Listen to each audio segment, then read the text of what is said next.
नमस्कार। आदर्श शिक्षण संस्थान जोधपुर की ऑनलाइन कक्षा में सभी विद्यार्थियों का स्वागत है। आज हम कक्षा 8 विषय गणित अध्याय 3 का चतुर्भुजों को समझना का भाग 2 सीखेंगे। भाग 2 में आज करेंगे प्रश्नावली 3.1।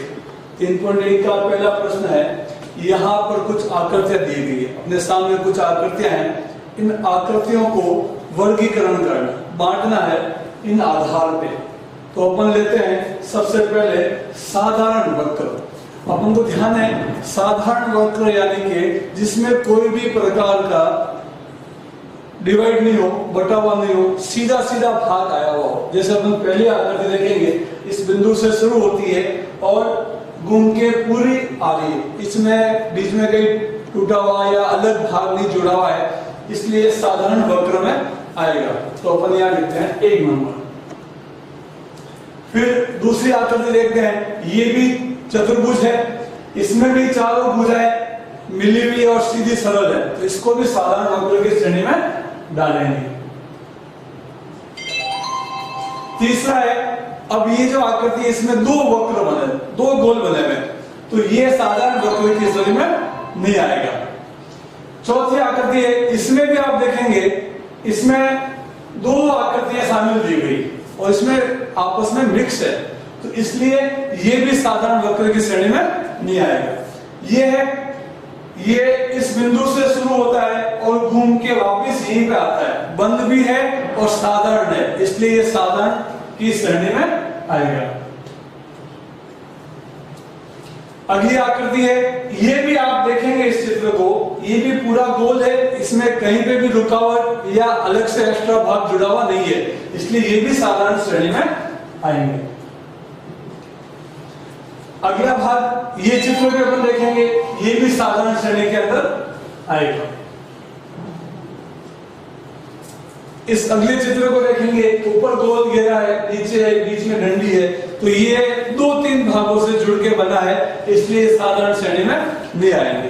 अब अपन दूसरा वर्गीकरण करते हैं, साधारण बंद वक्र। तो अभी अपने जो पढ़े थे वो सभी साधारण भी है और बंद वक्र भी है। जैसे पहले स्थिति देखते हैं, ये साधारण है और बंद भी है, इसलिए इसको साधारण बंद कहेंगे।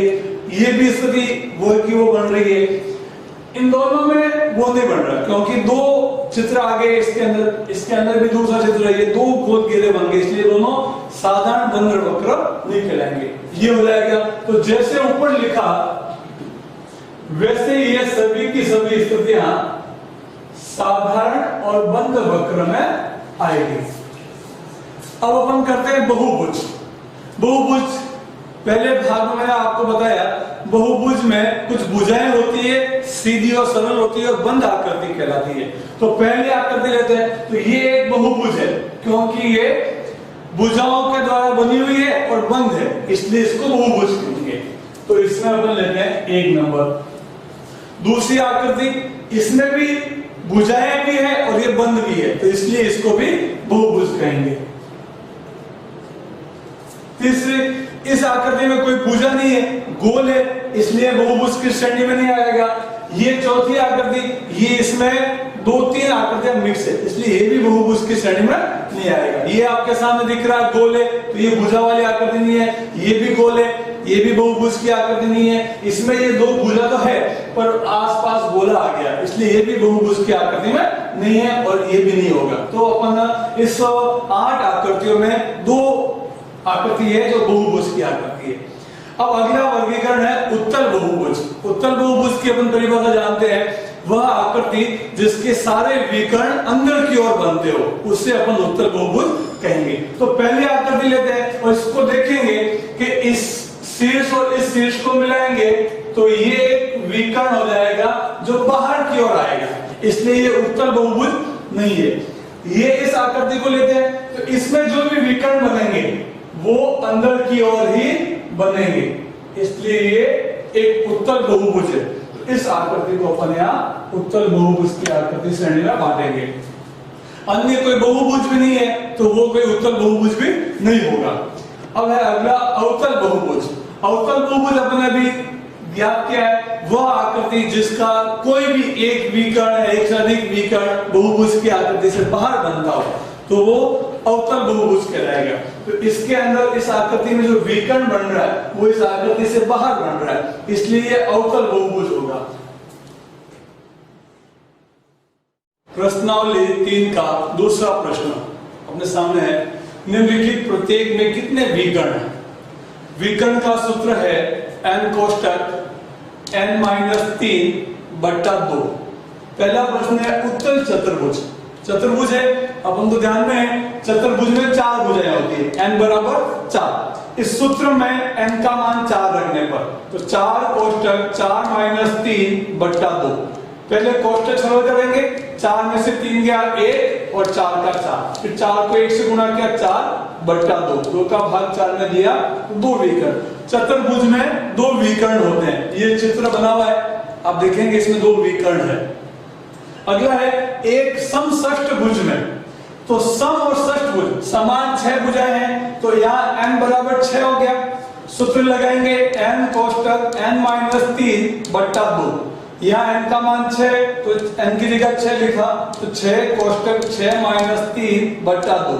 पहले कोष्टक सरल करेंगे, 6 में से 3 गया 3 और 6 को 3 से गुणा करेंगे 18/2, 2 का भाग 18 में दिया तो 9 विकर्ण आया। तो अपने पास ध्यान है एक समषष्ठ भुज में 9 विकर्ण होते हैं।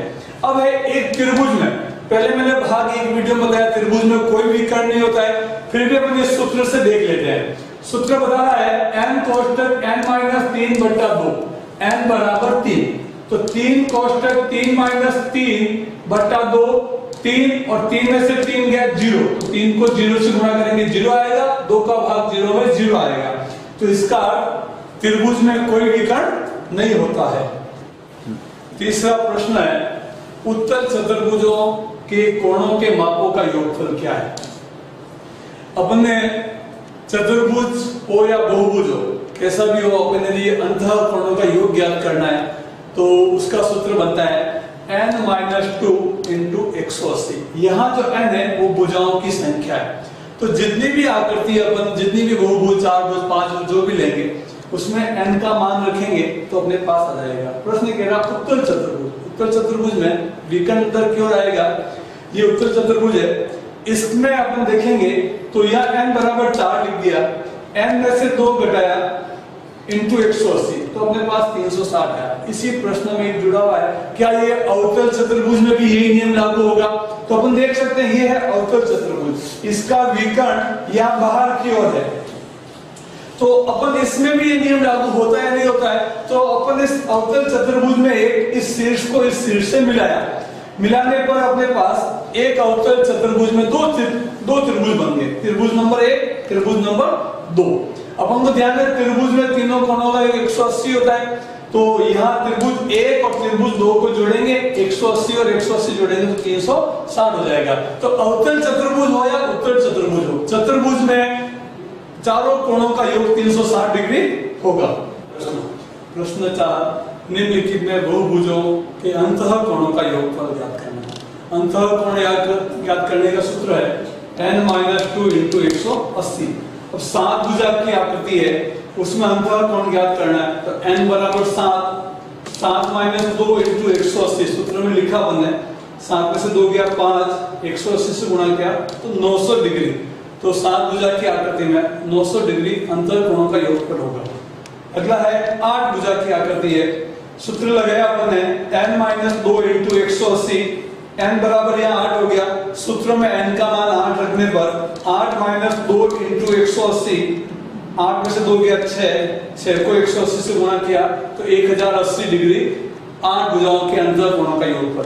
तीसरा है 10 भुजा वाली आकृति, 10 भुजा में n बराबर 10 हो गया, सूत्र लगाया n - 2 × 180, सूत्र में n का मान 10 रखने पर 10 - 2 × 180, 10 में से 2 गया 8, 8 को 180 से गुणा किया 1440 डिग्री अंतर कोणों का योगफल हो गया।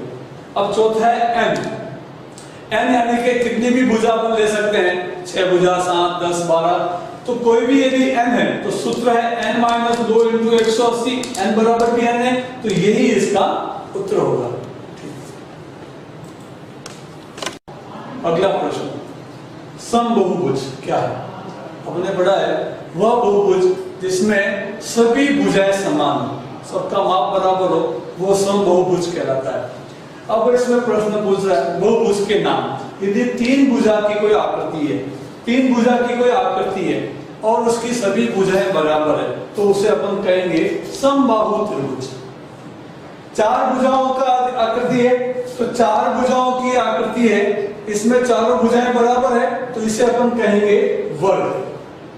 छह भुजाओं की आकृति है, ये आकृति है छह भुजाओं की, इसमें सभी भुजाएं बराबर है, इसलिए इसे कहेंगे समषट्भुज।